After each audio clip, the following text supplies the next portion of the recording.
والسلام علیک یا رسول اللہ، السلام علیکم یا رسول اللہ، الصلاۃ والسلام علیک یا نبی اللہ، السلام علیکم یا نبی اللہ، الصلاۃ والسلام علیک یا حبیب اللہ،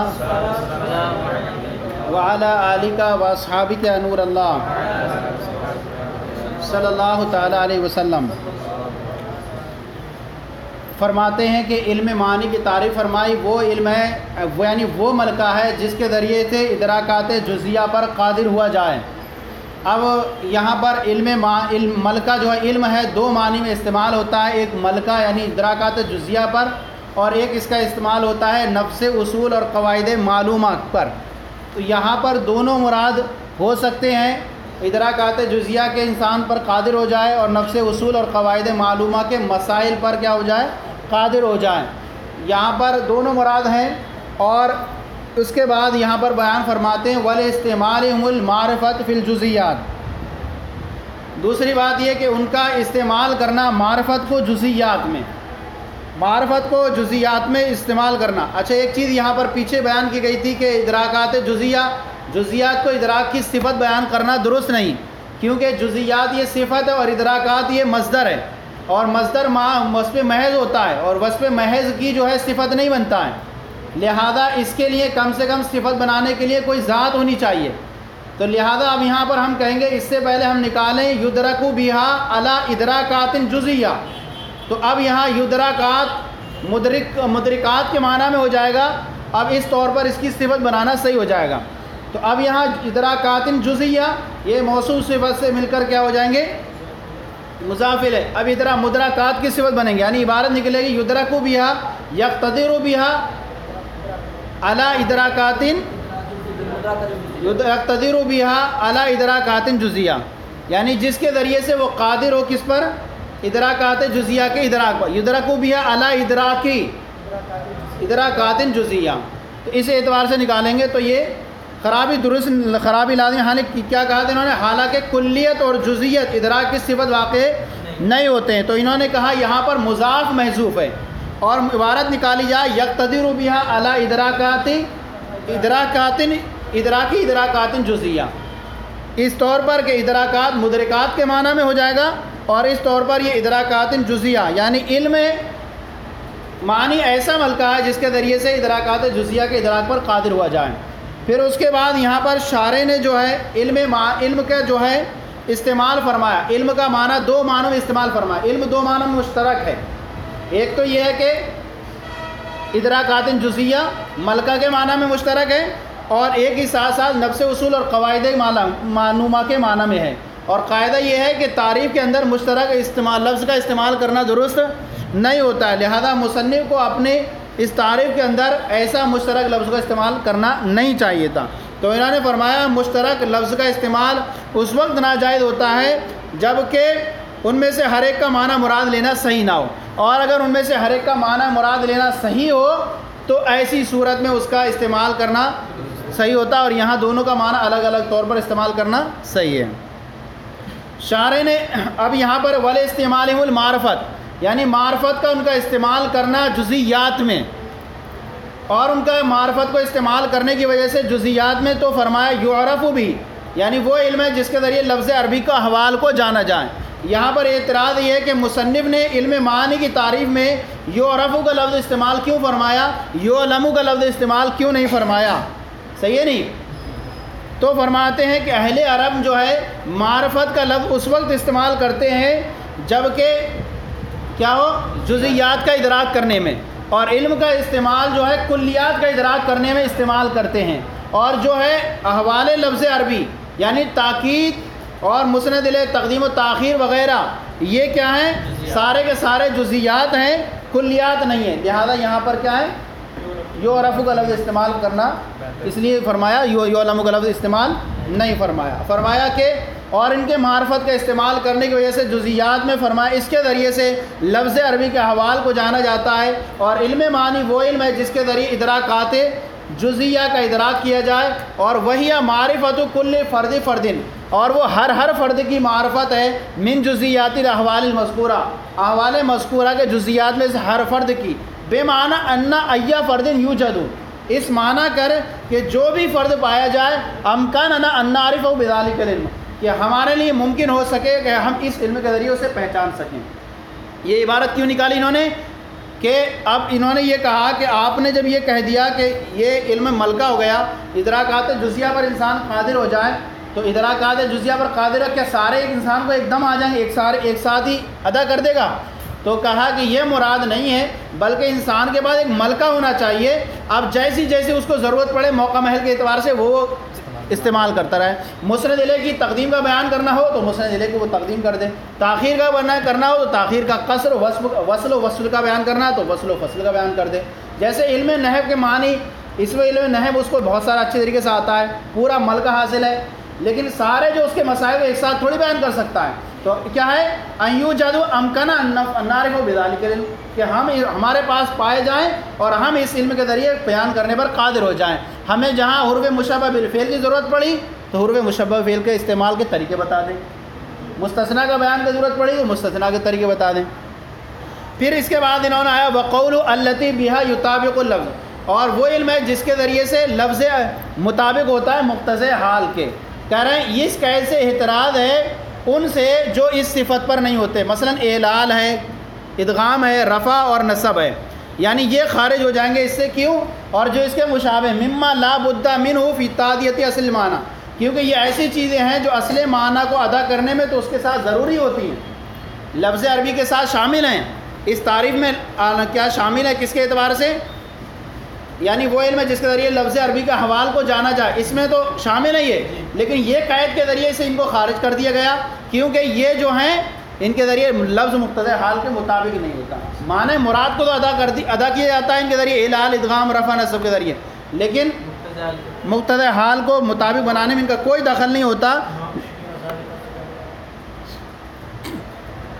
جو علم نحو میں پورے جو کس سے بھی طرح تعلق رکھتے ہیں، رفع، نصب، جر، ادغام، اعلال، یعنی اور پھر دوسرے آ گئے مشکلات، صیغوں کے بیان جو بھی آ گئے، یعنی علم نحو کا جتنا بھی سارا دار و مدار ہے لفظ عربی کے حوال جاننے پر تو ہو جائے گا، لیکن مقتضی حال کو مطابق بنانے میں ان کا کوئی دخل نہیں ہوگا، لہذا اس قید کے ذریعے وہ خارج ہو جائیں گے۔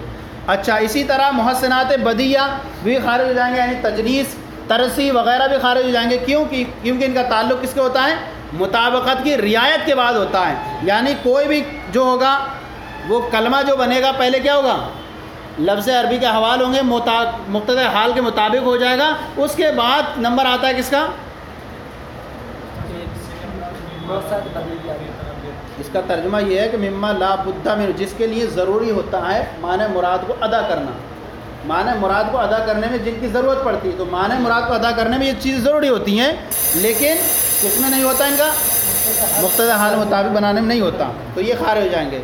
اسی طرح محسنات بدیہ بھی خارج ہو جائیں گے، کیونکہ ان کا جو معاملہ ہوتا ہے وہ تجنیس یعنی مطابقت کی رعایت کے بعد ہوتا ہے، لہذا وہ بھی اس سے خارج ہو جائیں گے۔ اور اس کے اندر کیا لفظ آیا تھا؟ اس کے اندر آیا تھا کہ مصنف نے فرمایا، مصنف نے علم معنی کی تعریف فرمایا کہ مصنف کی علم معنی کی تعریف میں دور لازم آ رہا ہے۔ دور لازم آیا کیسے؟ کہ انہوں نے کہا کہ مصنف کی تعریف تھی علم معنی، وہ علم ہے جس کے ذریعے لفظ عربی کے احوال کو جانا جائے، اور احوال یہ کیا ہے؟ معرف ہے، اور احوال معنی جو ہے معرف ہے، اور احوال اللفظ العربی کیا ہے؟ معرف ہے، اور معرف جو ہوتا ہے یہ پہچانے میں موقوف ہوتا ہے، معرف ہے، لہذا جو ہے علم معنی موقوف ہوا احوال اللفظ العربی پر، اور چونکہ جو ہے احوال اللفظ العربی کو جانا جاتا ہے علم معنی کے ذریعے، تو اس اعتبار سے جو ہوا احوال اللفظ العربی موقوف ہوا کس پر؟ ایک اعتبار سے احوال اللفظ العربی موقوف علیہ بنا اور موقوف، اور ایک اعتبار سے علم معنی موقوف علیہ بنا موقوف، اور یہی موقوف علیہ ہونا یہی کیا ہے؟ ایک دوسرے پر موقوف ہونا دور ہے۔ تو فرمایا دور اس وقت لازم آتا جبکہ ایک ہی جہت سے ہو، اور یہاں پر ایک ہی جہت سے نہیں ہے، لہذا ایک ہی جہت سے نہیں ہے تو دور تسلسل لازم نہیں آئے گا۔ کہا گیا کہ علم معنی جو موقوف ہے کس پر؟ احوال اللفظ العربی پر، وہ اپنی حقیقت اور ماہیت کے اعتبار سے، اور جو احوال اللفظ العربی موقوف ہے علم معنی پر، وہ اپنے حصول فی الخارج کے اعتبار سے، لہذا دور تسلسل لازم نہیں۔ پھر یہاں پر کہا تھا انہوں نے کہ احوال کی اضافت کی گئی، احوال جب تک بولا اس کے اندر مسند الیہ سارے احوال شامل ہیں، وصل و فصل، ایجاز، اور جب احوال کی انہوں نے اضافت کر دی لفظ کی طرف، احوال اللفظ العربی، جس کے ذریعے لفظ عربی کے حوال کو جانا جائے، تو لفظ جب کہا تو اس کے ذریعے سے علم حکمت نکل گئی، کیونکہ علم حکمت میں جو ہے موجودات کے حوال جانے جاتے ہیں، لفظ کے حوال نہیں جانے جاتے۔ اسی طرح اس علم کے ذریعے سے وہ علم منطق خارج ہو گیا، کیونکہ علم منطق کے ذریعے معنی کا علم ہوتا ہے، لفظ کا علم نہیں ہوتا۔ اسی طرح اس کے ذریعے علم کلام، اسی طرح علم جو ہے وہ نکل گیا، علم فقہ نکل گیا، کیونکہ اس کے ذریعے مکلف کے حوال جانے جاتے ہیں، لفظ کے حوال نہیں جانے جاتے۔ فرماتے ہیں اب آگے فرماتے ہیں والمراد بانہ علم یعرف بهذه الاحوال، یہی جواب دے رہے ہیں کہ مراد اس سے یہ وہ علم ہے جس کے ذریعے سے یہ احوال کو جانا جائے، من حیث، اس حیثیت سے کہ انہا یطابق بها اللفظ، کہ اس حیثیت سے کہ جس کے ذریعے سے لفظ کیا ہوتا ہے، مقتضی حال کے مطابق ہوتا ہے۔ لظہور ان لیس علم المعانی عبارت عن تصور معانی التعریف والتنکیر، اس لیے کہ یہ بات ظاہر ہے کہ علم معنی جو ہے وہ تعریف، تنکیر، تقدیم و تاخیر، اثبات و حذف وغیرہ کے معنی کے تصور کا نام نہیں ہے۔ کیا ہے؟ معنی کے تصور کا نام نہیں ہے۔ اچھا، یہاں پر یہ کیا بیان کرنا چاہ رہے ہیں؟ بیان یہ کرنا چاہ رہے ہیں کہ مصنف کے قول یعرف بھی احوال اللفظ العربی سے معلوم ہوتا ہے کہ یہاں معرفت سے معرفات تصوریہ مراد ہے۔ یہ جواب دینا چاہ رہے ہیں کہ تعریف، تنکیر، تقدیم و تاخیر کے معنی کیا ہے کہ تصور کا نام نہیں ہے علم معنی۔ تو کہہ رہے ہیں کہ اعتراض یہ ہو رہا تھا کہ اس سے معلوم ہو رہا ہے کہ علم معنی جو ہے احوال اللفظ العربی سے معلوم ہو رہا ہے کہ یہاں معرفت سے کون سی مراد ہے؟ معرفت تصوریہ مراد ہے، کیونکہ معرفت کو احوال کی طرف مسند کیا ہے، احوال کی طرف مسند کیا ہے، اور احوال کیا ہوتے ہیں؟ مفردات ہوتے ہیں، احوال مفردات ہوتے ہیں، اور مفردات کا تصور ہوتا ہے، نہ کہ تصدیق ہوتی ہے۔ لہذا اس سے پتہ چلا، پر مصنف کا قول اس بات کا تقاضا کرتا ہے کہ تعریف یہ ہو کہ علم معنی وہ ملکہ یا قواعد ہیں جن کے ذریعے لفظ عربی کے احوال متصور ہوں۔ علم معنی وہ علم ہے جس کے ذریعے لفظ عربی کے احوال متصور ہوں۔ احوال کو یعنی کہ اس کو کیا، معرفت کو احوال کی طرف انہوں نے مضاف کیا ہے، مسند کیا ہے، اور احوال جو ہوتے ہیں وہ مفردات ہوتے ہیں، اور مفردات کا تصور ہوتا ہے، تصدیق نہیں ہوتی ہے۔ لہذا اس سے پتہ چلتا ہے کہ علم معنی کا نام تعریف کیا ہو، وہ ملکہ جس کے ذریعے لفظ عربی کے احوال متصور ہوں، جیسے تعریف، تنکیر، تاکید وغیرہ۔ تو انہوں نے کیا جواب دیا؟ یہاں معرفت سے مراد معرفت تصدیقیہ ہی مراد ہے۔ کیا ہے؟ اس لیے کہ علم معنی کی تعریف میں حیثیت کی قید ملحوظ ہے۔ حیثیت اور مطلب یہ علم معنی وہ علم ہے جس کے ذریعے لفظ عربی کے احوال کو جانا جاتا ہے، اس حیثیت سے، کس حیثیت سے؟ کہ وہ ان احوال کی وجہ سے کہ لفظ مختص حال کے مطابق ہوتا ہے، اور لفظ کے مختص حال کے مطابق احوال موضوع ہوں گے، اور حیثیت کیا ہوگی؟ محمول ہوگی۔ احوال موضوع ہوں گے اور کیا ہوں گے؟ یعنی احوال موضوع ہوں گے اور حیثیت کیا ہوگی؟ محمول ہوگی، اور موضوع اور محمول سے کیا بنتی ہے؟ تصدیق بنتی ہے۔ موضوع اور محمول سے تصدیق بنتی ہے۔ ایک بار اور رپیٹ کریں کہ یہاں جواب دیں گے کہ یہاں پر انہوں نے حیثیت کی قید لگائی ہے، اور حیثیت کی قید یہ کیا لگائی ہے؟ اس اعتبار سے کہ علم معنی کی تعریف میں حیثیت کی قید ہے۔ مطلب یہ کہ علم معنی وہ علم ہے جس کے ذریعے لفظ عربی کے احوال کو اس حیثیت سے جانا جاتا ہے کہ ان احوال کی وجہ سے لفظ مقتضی حال کے مطابق ہوتا ہے۔ اب یہاں کہیں گے احوال موضوع ہوں گے، اور کیا ہوں گے؟ حیثیت کیا ہوگی؟ محمول ہوگی، اور موضوع و محمول سے تصدیق مرکب ہوتی ہے، نہ کہ تصور، جن کے ذریعے لفظ مقتضی حال کے مطابق ہوتا ہے۔ لہذا علم کے معنی تصور کا نام نہیں ہوگا، بلکہ کس کا نام ہوگا؟ تصدیق کا نام۔ تو یہی کہہ رہے ہیں کہ اس بات کو ظاہر ہے، کیونکہ علم معنی جو ہے وہ صرف تعریف، تنکیر، تقدیم، تاخیر، اثبات اور حذف وغیرہ کے معنی کے تصور کا نام نہیں ہے، معنی کے تصور کا نام نہیں ہے۔ آگے چل کے بیان کریں گے۔ اسی تعریف سے جو ہے علم بیان بھی خارج ہو گیا۔ چلیں، وقت ہو گیا، آگے بڑھیں گے۔ صلو علی الحبیب صلی اللہ علیہ وسلم۔